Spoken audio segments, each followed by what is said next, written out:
Le gars qui ne parle pas à l'entrée de ma tente m'a dit que les livres arriveraient demain. Je suis comme un gamin la veille de Noël. J'ai le cœur qui bat fort.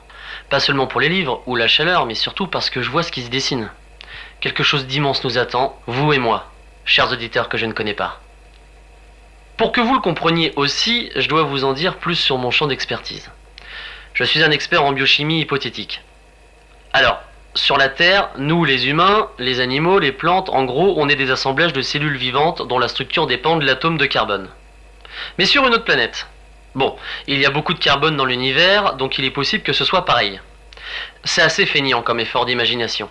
Carl Sagan appelait cela le chauvinisme de carbone. Nous sommes incapables d'imaginer d'autres fonctionnements, alors qu'en plus, sur notre bonne vieille Terre, on a déjà trouvé des bactéries qui fonctionnent sur du soufre ou de l'arsenic. Maintenant, imaginons que nous soyons sur une planète sans carbone, ou sans eau. La vie pourrait-elle apparaître? Eh bien, c'est la question à laquelle nous autres, les spécialistes de biochimie hypothétique, essayons de répondre.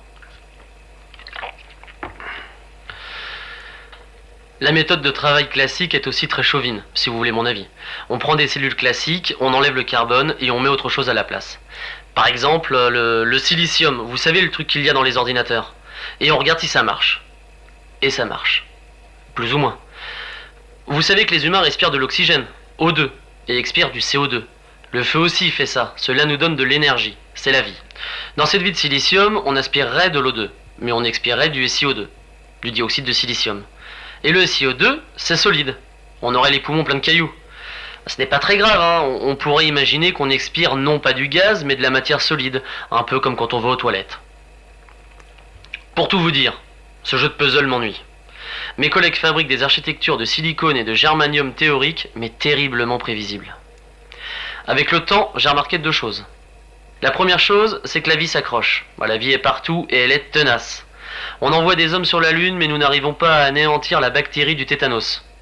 Travailler sur ces puzzles fragiles en se demandant si une plante de germanium ou de plomb pourrait faire de la photosynthèse et survivre, c'est être ignorant de la réalité profonde de la vie.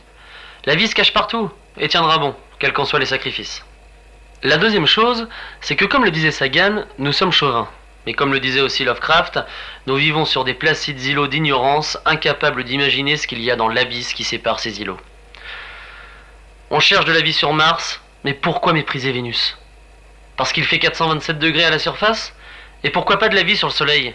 Tant qu'on rira à ces hypothèses, notre discipline restera primitive, emprisonnée, mesquine et pour tout dire, chiante comme la pluie. Chiante comme la pluie. À titre personnel, je travaille sur une approche radicale et inverse. Au lieu de me dire comment la vie pourrait-elle exister dans cet environnement, je me dis plutôt comment pourrait-elle ne pas exister. Je ne sais pas qui écoute mon message, mais sachez une chose. J'ai vu des paysages fantastiques et des formes de vie stupéfiantes dans les tableaux imaginaires de mes recherches. Des choses que je ne peux pas partager afin de garder le respect de mes pairs. Imaginez une planète de bismuth, proche du Soleil. 1000 degrés à l'équateur, 300 degrés au pôle. Des mers de bismuth, brillantes comme de l'or sous l'étoile proche, dont la gravité provoque des vagues lentes et majestueuses, hautes comme des buildings. Grâce à la densité unique du bismuth liquide, des icebergs de bismuth dérivent sur les flots métalliques. Ces icebergs sont irisés comme des arcs-en-ciel et ont la forme d'un tas de cadres de tableaux imbriqués au hasard. Les masses liquides ont leur cycle de vie. Elles induisent un tropisme de particules qui vont nécessairement créer et combiner des molécules. Comme un peintre, je n'ai qu'à me poser avec ma toile devant ce paysage fantastique et prendre des notes. La vie est sur le point d'apparaître. C'est ainsi que nous devrions travailler. Poser le théâtre de la guerre et observer le conflit de la vie contre la non-vie se dérouler. Regardez la tragédie de la vie, cette vie qui n'a d'autre choix que de gagner, car c'est sa définition même. Je me suis laissé emporter. Mais maintenant que vous savez cela, vous pouvez déduire comme moi les 4 possibilités qui expliqueraient ma présence ici. La première possibilité, c'est que nous sommes en zone de guerre et que je suis biochimiste. Un de ces 4, ils vont m'appeler et me mettre dans les mains un missile russe contenant une arme bactériologique et je vais perdre 20 ans d'espérance de vie en travaillant sur ces substances mortelles. Cela dit, à moins que les Russes aient pactisé avec les extraterrestres, je ne vois pas pourquoi ils m'auraient sélectionné moi plutôt qu'un expert en neurotoxiques.